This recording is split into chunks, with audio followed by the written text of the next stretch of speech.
And now, another tale well calculated to keep you in suspense. The time, Christmas 1958. The place, Korea. The story, a Korean Christmas carol, written for suspense by George Bamber.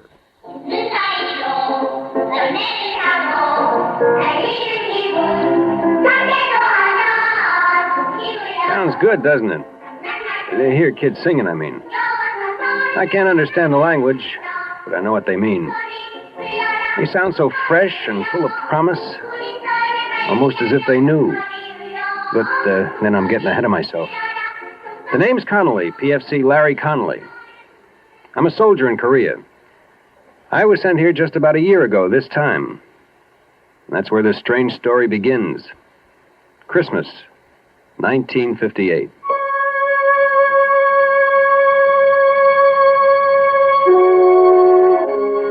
Christmas was for me that year miserable. I'd been stuck on guard the night before, and so I planned to stay in bed the next day and forget about Christmas. I hadn't counted on my first sergeant. Since I was the first man he came to in the barracks, it's only logical that I should be the man he picks to drive a truck all the way to Seoul and back.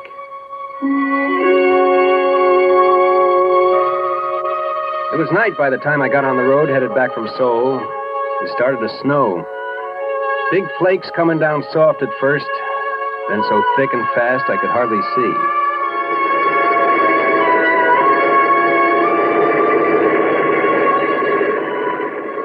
I was just over that first range of mountains. Was starting on the twisting, slippery way down when I saw him. The sight of him scared me wide awake. He was standing bareheaded, the wind whipping the snow and his hair around his face. When he raised his thumb, I had the strangest feeling he'd been expecting me. Almost as if it were unnecessary. As if he knew I'd stop.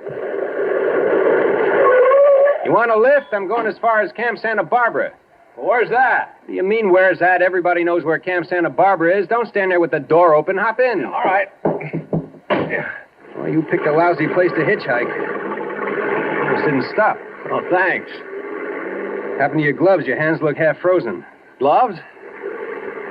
Well, I must have lost them. Must have, don't you know? Yes. Yeah, sure. I must have left them laying on the counter of the PX back there. Leave your hat back there, too? No. I lost my hat in the dark. I fell. I suppose that's why your uniform's muddy and your jacket's torn. Oh, yes, that's right. Of course. I was walking along the edge of the road and I slipped in the dark. And I slid halfway down the embankment before I could stop. I see you managed to hang on to your bag. Oh, yeah, I can't afford to lose that. It's important. I'm late as it is. What outfit you from? 3rd Recon, 7th Division Infantry. Infantry? There's all artillery up this way. The infantry stationed about 7 miles back. You're headed in the wrong direction. Yeah, well, 3rd Recon is a special detachment. We're off in the hills, all by ourselves. It's just off this road. Never heard of it before. My name's Connolly. Larry Connolly. What's yours? Oh, thanks. Mine's Richard Dombrowski. Good to know you, Dombrowski. Uh-huh. Say, look, if you can let go of that bag long enough, I'll let you wear my gloves till your hands warm up. Oh, no, thanks. That's all right. I'll put them in my pockets. Say, is it okay if I set my bag on the floor? Oh, sure, no sweat. Mm-hmm. Say, you don't have a cigarette, do you? I'm fresh out. Well, I don't know. Wait a minute. Yeah, here's some. Let me light it for you, though. You watch the road. I saw a whole truckload of troops disappear over that curve up ahead. Killed all but 2. Yeah? When that happened? 1951. 1951? Yep. You were here when the war was on. I guess you could say that. Tell me, Dombrowski, what were you doing Christmas Day? That they didn't send you all the way to Seoul with an empty truck on a wild goose chase. That's what I did today. What'd you do 7 years ago? Well, you see those lights up ahead? That's the village of Cheongju-ri. We marched through there the day before Christmas. Were you scared? Oh, I think everybody's scared. Hey, look out. You'll burn yourself. What's the matter? Cigarette burned all the way down to your fingers. Oh. Isn't it burning you? Well, that? No. I guess it burned itself out before it got to my skin. Anyway, you see that hill over there? Well, Christmas Day, 1951, my platoon was all dug in around that hill. No kidding. Mm-hmm. We went out on a patrol from that hill. And that was one time I was plenty scared. As a matter of fact, it happened just 7 years ago tonight. It hadn't snowed that day, but there was snow on the ground. I can remember because the guys were joking that at least we had a white Christmas. And what a Christmas it was.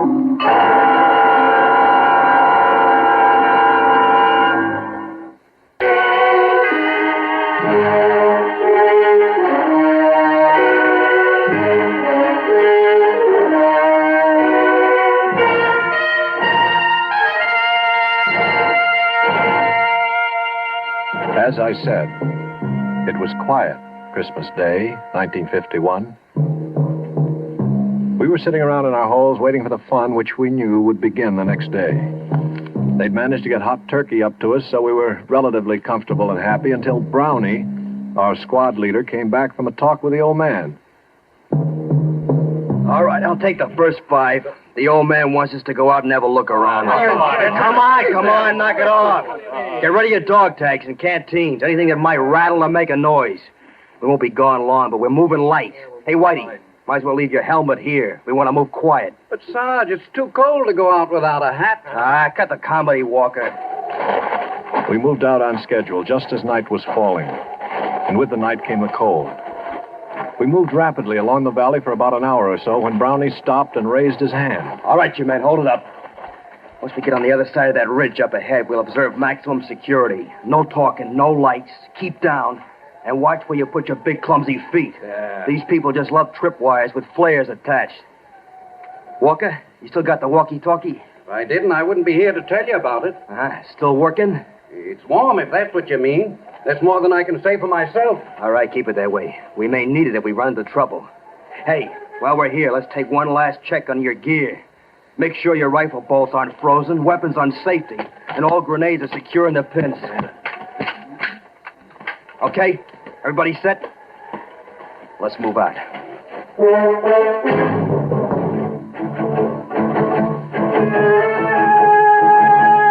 And so we did move out.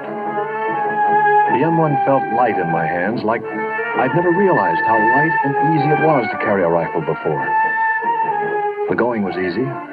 The rice paddies were frozen over and covered with snow, and we stepped carefully between the clumps of rice stubble left over from the last harvest, so the dry straw made no noise. We walked steadily, quietly, maybe 200 yards without a sound, regularly stepping up and over each low rice paddy wall as we came to it, each one bringing us just that much closer to the top. And then it happened. Hit! Down! Hit the dirt! Get down! Somebody must have tripped a wire because suddenly the inky black was transformed into the merciless white of the operating table. Everything seemed stopped and slowed down, just like an old movie before the projector blows up. I could see the other guys, the hills, and the deadly, winking fires of the guns. And then we fell down to the protection of the earth. And some of us fell with metal in our bodies. Crawl, you apes! Crawl to the mud tight and stay low. They can't hit us there. And we crawled, digging our knees and fingers into the frozen mud until they were bruised and torn. We crawled closer to the ground and faster than we ever had before. We crawled to the sanctuary of a foot-high mud hill. Keep your heads down. They got us pinned. One's about 150 yards to our front. Where's the other? Yeah, there's 200 yards to the left. They got us pinned in a crossfire. We'll never get out of here. All right. Now, don't panic. Keep your head down. We'll make it out. Walker, see if you can raise Lady Wolf on the walkie-talkie. Walker? Walker's laying out there in the middle of the paddy, Brownie. He's never going to have to worry about being warm again. Smith's out there, too. I saw him get it. I saw it when the flare went up. I saw him catch it in the face. Okay, Harry, easy. He's still got the walkie-talkie. Can you see if it's all right? He's laying on it. It's hard to tell. Whitey, that flare is going to go out mighty quick. If a man was fast, he could probably streak out there and back before they put up another one. We can use that walkie-talkie to call up some artillery to get these monkeys off our back. I can't, Brownie. I must have been hit. I can't move my legs anymore. I can't even feel them. Easy. Are you bleeding bad? No. Harry, you all right? As far as I know. Stevens? Sure. I'd like to take a whirl at that walkie-talkie. Wait till that flare burns out. It's dying now. Just a few more seconds. Go. By the time the flare lit the sky, Stevens was halfway back, the walkie-talkie dangling from his right hand. He dove for us, but in midair, some huge, invisible hand slapped him to the ground. I'm hit. Oh, God, I'm hit. Easy, boy. Quiet. Where'd they get you? I'm hit. I'm hit. Look him over, Harry. They busted his arm. See any other places? No, just his arm. Wrap a dressing around it and button it inside his jacket. Hand me that walkie-talkie. It's no good, Brownie. The walkie-talkie smashed. What? It's useless. We're gonna have to move out of here fast. Well, how are we going to pull out? We can't crawl back down the patty. They'll slaughter us. All right, look. We'll move along the dike to the edge of the rice paddy. From there, we can duck into the underbrush and move back down the mountain. We'll never make it. They'll spot us when we try to make across the clearing to the underbrush. They'll swing their guns around. We gotta try it. We can't stay here. Stevens, can you crawl? Yeah, I can make it. Okay, now you lead off, and I'll follow you. I'll crawl backwards and pull Whitey along behind me. Whitey? You heard me. Well, we'll never make it with... Quiet! All you have to do, Harry, is follow along behind and pick up the pieces. Take his weapon. It'll make him lighter. Keep your hands off me, Harry. Come on, Whitey. We haven't any time to fool around. I'm not fooling. I'm not going with you guys. Come on, you lost too much blood already. That's just it. Like you said, Brownie, it's only a matter of time. You can't get anywhere with me. You'll never even get past the clearing trying to drag me across. You're smart enough to know that, Brownie. It'll be tough enough, even with two good legs. We're not leaving you here. That's what I figured you'd say, Brownie. I'm still in charge here. I figured you'd say that, too. Brownie, you see this grenade? It doesn't have any pin in it. The only thing that keeps the spring from kicking the clip off is my hand. Now get out of here, Brownie, before I let it go. Oh, Whitey. You want me to let loose of this grenade? Now prop that BAR up on the dike in front of me and scatter the clips where I can get at them. I'll wait until you guys get to the edge of the patty before I open up. Look, baby. I'm still holding the grenade, Brownie. Time is running out. You're going to have to hurry. I feel like I want to fall asleep, and I don't know how much longer I can stay awake. Just wish me a very Merry Christmas and beat it. Merry Christmas, Whitey. All right, you guys, what are you waiting for? Let's move out.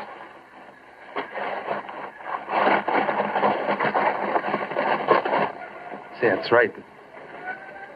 This is Christmas. Oh, little town of Bethlehem, how still we see. What's the matter? Don't you people like Christmas carols? Well, machine gun fire always was better getaway music than Christmas carols. Above thy dark and dreaming.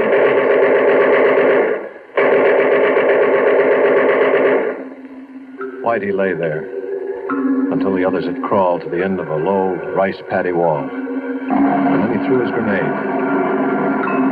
When it exploded, he opened up with the BAR, making enough noise to make the enemy think the patrol was launching an attack. Both machine gun nests zeroed in on him, but Whitey stayed well below the little mud wall of the rice paddy, humming his Christmas carol, loading the BAR with a fresh clip every time it went empty, and perhaps wondering briefly why he was going to die so far away from home, on a little pond of frozen mud he didn't care about or even own. Still firing and singing, even after the rest of the squad had escaped into the underbrush, and until either the machine gunners found their mark, or else he finally fell asleep.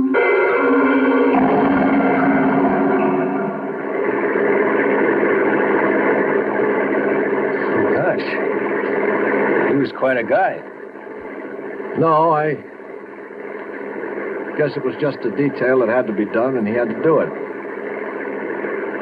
Well, there's my stop right there where that little road turns off up ahead. Your detachment's up that road? That's right at the end of it. Well, sure, I've seen that road before, but I didn't think there was anything up there. Well, just let me out here. Yeah, sure thing. Thanks a lot. No sweat. Say, if you ever want to look me up, remember my outfit's all the way up at the end of this road. I'll be right up there. Okay, I'll drop in sometime. Right. So long, and thanks again. I drove off figuring it'd be a very cold day in Korea before I ever looked him up. Such a weird guy gave me the creeps. I got about 5 miles down the road when I discovered he left his bag sitting on the floor of the Deuce and a Half. Took a lot of arguing with myself, but I decided that the only decent thing I could do was to swing around and take it back to him. Besides, maybe I could stop in the orderly room and check him out. Find out what his story really was.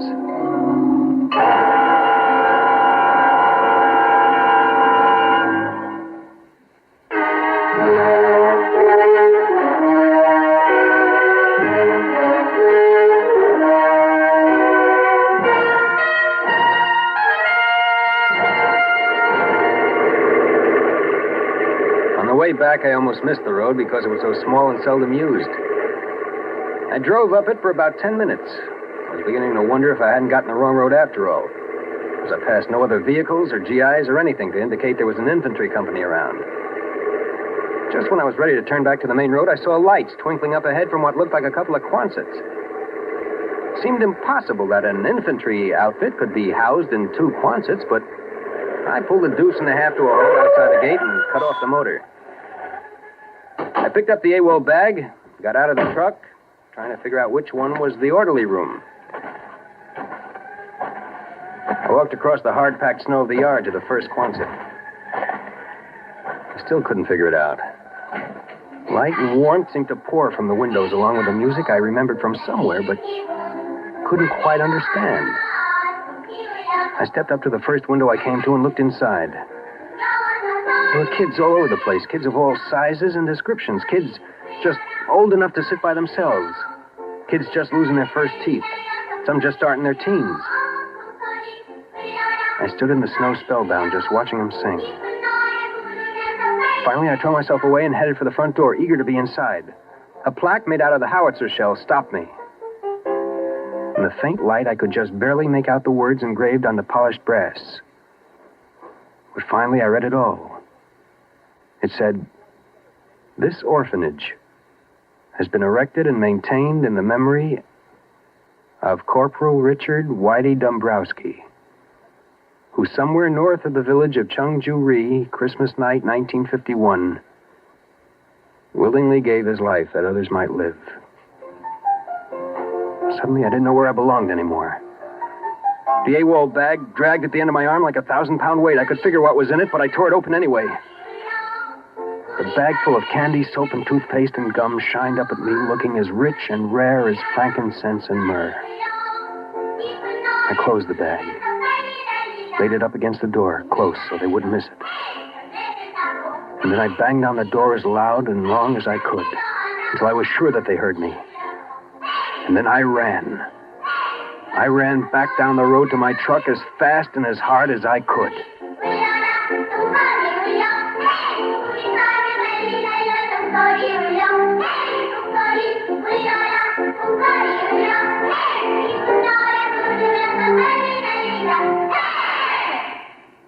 Suspense.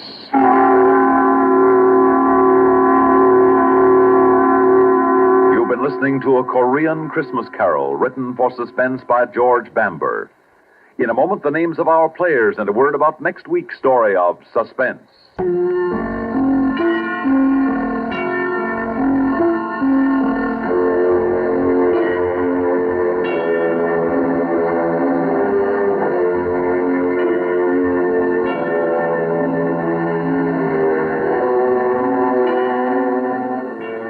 In tonight's story were Bill Lipton as Larry Connolly and Lyle Sudrow as Richard. Also heard were Larry Robinson, Lawson Zerby, Bill Meader, Alan Manson, and Guy Rep. Listen again next week when we return with Moonlight Sail, written especially for suspense by William N. Robeson. Another tale well calculated to keep you in suspense. You've been listening to the OTR Gold Network. Find more classic radio at otrgold.com.